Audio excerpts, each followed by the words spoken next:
Assalamu alaikum jama'a, barkanmu da sake saduwa ta cikin wannan YouTube channel mai albarka.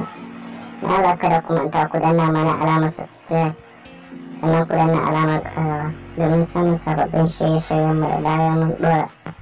Wannan kifin dai an same shi ne a kogin ƙasar China, da yake ɗauke da wata fuska mai ban al'ajabi tamkar ta mutane.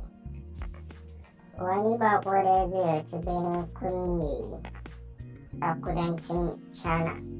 Wannan baƙo dai shi ya ɗauki wannan hoton bidiyon da kuke gani muka sa muku. Da kifin nan da yana ta ninƙaya, yana ta faman ninƙaya, yana jin daɗi a shi.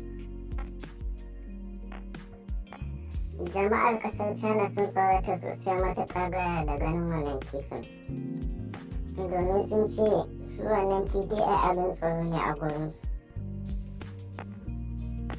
Wannan bakon shi ya wallafa wannan bidiyon da kuke gani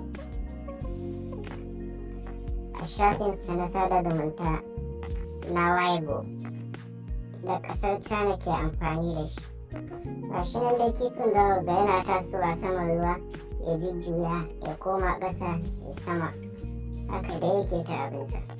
Idan kuka lura a fuskar kifin ga akwai idanu tamkar na bil'adama, sannan kuma akwai kayan hanci da alamun hanci.